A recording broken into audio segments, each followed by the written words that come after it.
نفسی کا عالم تھا. ماں تو چوک میں کھڑے ہو کر بیٹے بیچ رہے تھے. باپ کو بازاروں کے اندر نیلام کیا جا رہا تھا. اور تو اور اپنی عورتوں کو ننگا ناچ کروایا جا رہا تھا. اور تو اور اپنے گھر میں بیٹی پیدا ہو جائے تو اسے زندہ دفن کر دیا جاتا تھا. اور مرد مر جائے تو عورت کو جلا دیا جاتا تھا. اچھوت مانا جاتا تھا. لیکن احسان ہے رب کا، اس لیے تو فرمایا رب نے یاد کرو اللہ کا احسان اپنے اوپر. اس وقت جب اس نے احسان کیا تم پر، تم ظلم و ستم میں پس رہے تھے، تو اسے تمہیں نکالنے کے لیے اللہ کے رسول کی شان کو اللہ نے عطا کر دیا. اللہ کے رسول صلی اللہ علیہ وسلم کو ہمارے لیے عطا کیا. یہ بڑا احسان ہے رب کا، بہت بڑا احسان ہے خدا کا، نعمت ہے رب کی. اس لیے تو رب نے فرمایا کہ جب وَأَمَّا بِنِعْمَةِ رَبِّكَ فَحَدِّثْ، اور اپنے رب کی نعمت کا خوب خوب چرچا کرو، خوب خوب چرچا کرو. ارے بھائی احسان ہے رب کا ہم پر، اور اللہ نے نعمت عظمیٰ ہمیں عطا کی ہے. اللہ نے ہم پر بڑا احسان کیا ہے، لاتعداد نعمتوں سے نوازا. پھر بھی نہیں کہا لیکن احسان مومنوں تم پر احسان ہے کہ میں نے اپنا رسول بھیجا تمہارے. نعمت ہے رب کی بہت بڑی. اور کیوں نہ ہو نعمت، رب تعالیٰ نے فرمایا کہ اگر میں پوری کائنات کو سجایا ہوں، پوری کائنات کو بنایا ہوں. بڑے بڑے نبیوں نے دعائیں کی اللہ ہمیں محمد رسول اللہ کی امت کر دے. بڑے بڑے راہبوں نے دعائیں کی، بڑے بڑے ولیوں نے دعائیں کی وقت کے کہ کاش کہ ہم بھی محمد رسول صلی اللہ علیہ وسلم کی امت میں ہوتے. تو احسان کیوں نہ ہو ہم پر. اللہ فرماتا ہے کہ میں کسی شے کو نہیں بناتا جب تک میں پیارے آقا صلی اللہ علیہ وسلم کو پیدا نہ کرتا ہوں. یعنی میں اگر محمد رسول اللہ صلی اللہ علیہ وسلم کو پیدا نہ کرتا تو کائنات میں کسی شے کو نہ بناتا. حضور اعلیٰ حضرت فرماتے تھے وہ جو نہ تھے تو کچھ نہ تھا، وہ جو نہ ہو تو کچھ نہ ہو. وہ جو نہ تھے تو کچھ نہ تھا، وہ جو نہ ہو تو کچھ نہ ہو. ارے جان ہے یہ جہان کی، جان ہے تو یہ جہان ہے، جان ہے تو یہ جہان ہے. آج یہ تم میں یہ روشنیاں، یہ خوشیاں، یہ سب کچھ اللہ کے رسول کی عطا ہے. آج ہم خوشیاں منا رہے ہیں، آج ہم مسجدوں میں بیٹھ کر رب کا شکر ادا کر رہے ہیں کیونکہ اللہ نے ہم پر بڑا احسان کیا. اللہ نے ہمیں اپنا محبوب دے دیا. کوئی بھی کسی کو سب کچھ دے سکتا ہے لیکن جس سے محبت کرتا ہے وہ نہیں دے سکتا. کہے گا دولت لے لو، شہرت لے لو، سب کچھ لے لو، لیکن محبوب نہیں دوں گا. وہ تو محبوب کو یہ کہتا ہے تو جو نینوں میں آ بسے تو نینا ڈھانپ لوں، تو جو نینوں میں آ بسے تو نینا ڈھانپ لوں، نہ میں خود کسی کو دیکھوں نہ تجھے دیکھنے دوں.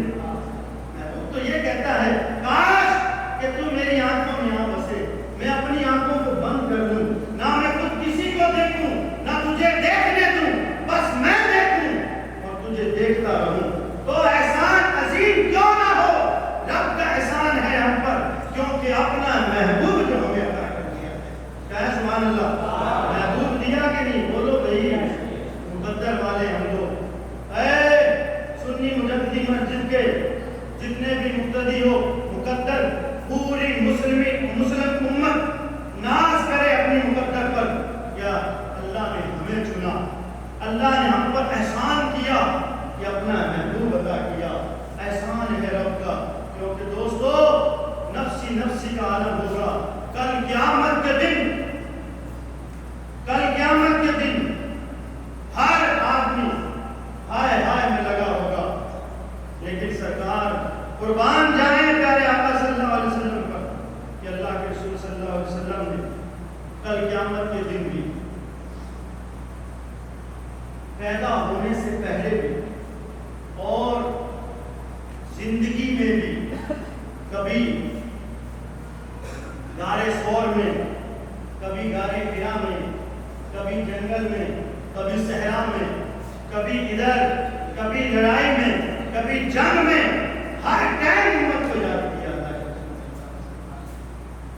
یاد کیا۔ اور تو اور قربان جائیں پیارے آقا صلی اللہ علیہ وسلم کی محبت پر کہ اللہ کے رسول صلی اللہ علیہ وسلم کل قیامت کے دن پل صراط پر بھی ہوں گے، میزان پر بھی ہوں گے، اور تو اور جب تک سانس نہیں لیں گے، جب تک کلمہ گو ایک ایک کر کے جنت میں داخل نہ ہو جائے۔ اللہ اکبر۔ اس لیے تو وہ نبیوں میں لقب رحمت، وہ نبیوں میں رحمت لقب پانے والے، وہ نبیوں میں رحمت لقب پانے والے، مرادیں غریبوں کی بر لانے والے، اور ہم غریبوں کے آقا پہ بے حد درود، ہم فقیروں کی سربت پہ لاکھوں سلام، ہم کروڑوں سلام کیوں نہ پیش کریں۔ قربان جائیں پیارے آقا صلی اللہ علیہ وسلم پر۔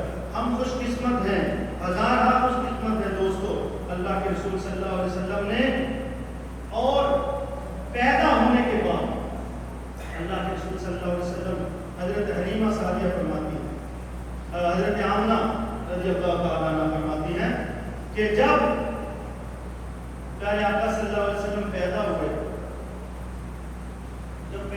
تو جس طرح بچوں کے پاس گندگی وغیرہ ہوتی ہے، بچوں کے پاس گندگی بہت ساری لگی ہوتی ہے، جسم پر دائیاں جانتی ہیں تو بدبو بھی آتی ہے، خون بھی نکلتا ہے، بہت ساری گندگی نکلتی ہے، لیکن قربان جائیں پیارے آقا صلی اللہ علیہ وسلم جب پیدا ہوئے، پڑھے صلی اللہ علیہ وسلم، بلند آواز سے پڑھے صلی اللہ علیہ وسلم۔ حضرت آمنہ فرماتی ہیں کہ جب محمد صلی اللہ علیہ وسلم میرے بیٹے لال پیدا ہوئے تو اس ٹائم ساتھ میں کوئی بھی گندگی نہیں تھی، کسی طرح کی بھی کوئی بدبو نہیں تھی، اور ایسی خوشبو پھوٹی کہ میرا کمرہ معطر ہو گیا، اور پیدا ہوتے ہی، پیدا ہونے کے بعد ترنت سجدے میں سر رکھا اور شہادت کی انگلی اٹھا کر پڑھا لا الہ الا اللہ محمد رسول اللہ۔ شہادت کی انگلی اٹھا کر کہہ رہے تھے پیارے آقا صلی اللہ علیہ وسلم، اعلان کر رہے تھے پیدا ہوتے ہی کہ جو سجدہ کر رہا ہے وہ خدا نہیں ہو سکتا، اور خدا کے سوا کوئی اور معبود نہیں ہو سکتا، اللہ ایک ہے، اللہ کے سوا کوئی معبود نہیں۔ پھر آقا کریم صلی اللہ علیہ وسلم نے فرمایا کہ میرے علاوہ جتنے بھی نبی، رسول، فرشتے آئے ہیں، کوئی بھی رب کو پہچان نہیں سکا جتنا میں نے رب کو پہچانا ہے۔ اور پھر فرمایا پیارے آقا صلی اللہ علیہ وسلم نے کہ مجھے پوری کائنات چھوڑ کر جتنا میرے رب نے پہچانا ہے، پوری کائنات کبھی پہچان بھی نہیں سکتی۔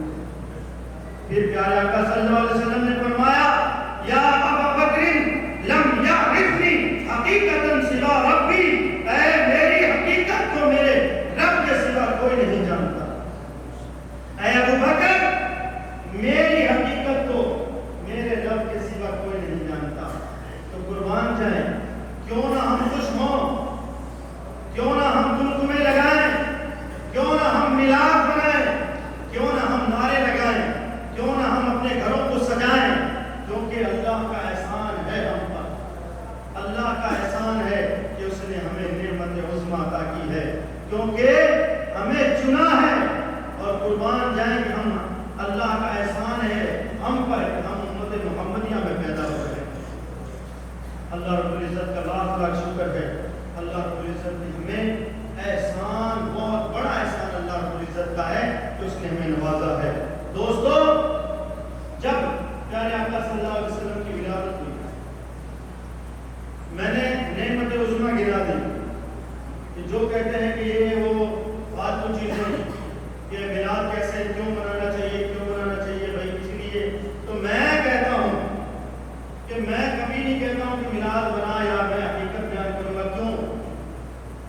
ارے شرم آنی چاہیے تمہیں، اور کوئی احسان نہ مانو، ایک شعر ہے نا، کوئی اور احسان نہ مانو، کلمہ پڑھانے کا بھی نظریہ احسان کیا اللہ کے رسول نے، اور اللہ کو اللہ بتانے والا کون ہے؟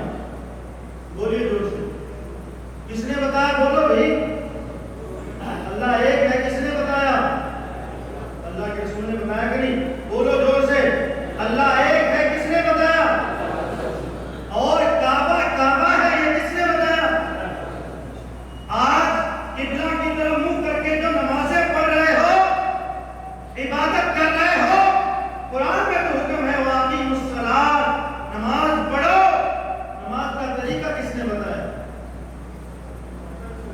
بولو بھائی، اللہ کے رسول صلی اللہ علیہ وسلم نے تو احسان بھول گئے؟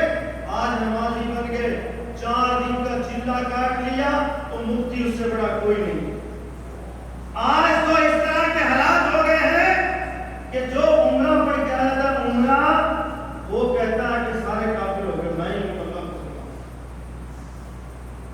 بڑا مفتی بن جاتا ہے، تصویر دیکھتا ہے، سر پہ مسلح لگا لے گا، ہاتھ میں تصویر، بغل میں مسلح، ہاتھ میں لوٹا، اور یہ مسواک 2-4 دن بڑا، سب کو کہتا ہے، یہ حقیر جانتا ہے یہ سب کافر، میں ہی مسلمان ہوں کیونکہ میں ابھی جا کے آیا عمرہ پڑھ کے آیا۔ اور 40 دن تک لگاتار چلے میں جا کے آگے وہ مولوی کہتا ہے کہ میرے جیسا کوئی مفتی نہیں۔ اس کمینے کو میں یہ کہنا چاہتا ہوں، میں نہیں کہوں گا کہ زبان ہوتی ہے، بھائی کیا کر رہا ہے یہ؟ چاہے میں ہی کیوں نہ ہوں، اگر میں عمرہ پڑھ کے آپ کو حقیق جانتا ہوں، مجھ سے جیسا کمینہ کوئی ہے ہی نہیں۔ کیا ہے؟ جنتی جہنمی بنا رہے ہو، اس کو کہہ رہے ہو جہنمی ہے، میں ہی جنتی ہوں، یہ کیا مانا ہے؟ اللہ کے رسول صلی اللہ علیہ وسلم کا ہم پر اتنا بڑا احسان ہے رب کا، اللہ نے احسان کیا ہم پر بہت بڑا، اور پھر اسے بھول بیٹھے ہم احسان کو۔ جو آدمی کلمہ پڑھتا ہے لا الہ الا اللہ محمد رسول اللہ، اسے چاہیے کہ وہ آقا کا ملاد بنائے۔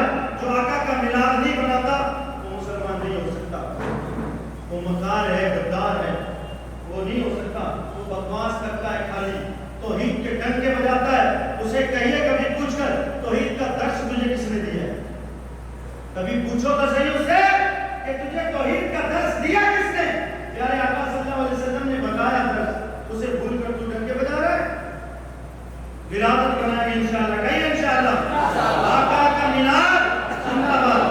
آج سرکار کی آمد، سرکار کی آمد، سرکار کی آمد، سرکار کی آمد۔ اللہ کے رسول صلی اللہ علیہ وسلم نے تو ہمیں جینے کا ڈھنگ سکھایا ہے، ہمیں چھوٹے بڑے کا ڈھنگ سکھایا ہے۔ جتنے بھی بادشاہ ہیں، آخری بات بتا دوں گا، یہ موضوع بہت بڑا ہے سرکار کی میلاد کا، اور میں مختصر سی چیزیں بتانا چاہتا ہوں آپ کو۔ میں تقریر نہیں کرتا، میں آپ کو اپنا درد بیان کر رہا ہوں۔ آقا کریم صلی اللہ علیہ وسلم کی داستان اور پیارے آقا صلی اللہ علیہ وسلم کی کبھی زندگی پڑھ کر تو دیکھیں، جتنے بھی بادشاہ ہیں سب نے رعایا کو کسی نے روٹی دی، کپڑا دیا، دولت دی، کھلایا پلایا، سلایا بٹھایا، لیکن پیارے آقا صلی اللہ علیہ وسلم وہ بادشاہ ہیں جنہوں نے کہا، پیارے آقا صلی اللہ علیہ وسلم، اللہ نے فرمایا کلا بل لا تکرمون الیتیم، یتیموں کی تعظیم کرنا، غریبوں کی توقیر کرنا اللہ کے رسول صلی اللہ علیہ وسلم نے بتایا۔ آج ماں کے قدموں کے نیچے جنت ہے تو کس نے بتایا؟ جس ماں کو نیلام کیا جا رہا تھا مارکیٹ میں، جس باپ کو نیلام کیا جا رہا تھا مارکیٹ میں، جس باپ کو دھکے مار کے گھر سے نکالا جا رہا تھا، آج باپ کی عظمت کو کس نے بتایا؟ ماں کی عظمت کو کس نے بتایا؟ بہن بھائی رشتہ داروں کی عظمت کو کس نے بتایا؟ بولو بھائی۔ اللہ کے رسول صلی اللہ علیہ وسلم نے کھینچ کر جنت کو ماں کے قدموں کے نیچے کر دیا، باپ کو جنت کا دروازہ بنا دیا، رشتہ داروں سے تعلق جوڑنے کو فرمایا۔ جو رشتہ داروں سے تعلق جوڑے گا وہ جنتی ہے، جو توڑے گا وہ جہنمی ہے۔ یہ کس نے بتایا؟ اللہ کے رسول صلی اللہ علیہ وسلم۔ یہ سب کچھ ہمیں اللہ کے رسول نے فرمایا۔ اور جب فاتح مکہ پیارے آقا صلی اللہ علیہ وسلم نے فتح کر لیا، بڑے بڑے رئیس بیٹھے تھے، حضرت عثمان غنی بھی تھے، حضرت عمر بھی تھے، حضرت ابوبکر صدیق بھی تھے، اور حضرت علی کریم اللہ وجہ کریم بھی تھے، سب کے سب موجود ہیں۔ آقا کریم صلی اللہ علیہ وسلم نے فرمایا بلال جاؤ کعبے کی چھت پہ چڑھ کے اذان پڑھو۔ حضرت بلال کہتے ہیں میں کہاں گیا، اتنے بڑے بڑے صحابہ موجود ہیں اور مجھ جیسے فقیر اور غریب کو اللہ کے رسول فرما رہے بلال چڑھ جا کعبے کی چھت پر۔ اللہ اکبر۔ بلال کہتے ہیں میں رشک کرنے لگا کہ جسے گلیوں میں مارا جاتا تھا، جسے گلیوں میں بیچا جاتا تھا، آج کعبے کی چھت پہ میرے آقا نے مجھے چڑھا دیا ہے۔ کعبے کی چھت پہ چڑھ کر کہتے ہیں کہ میں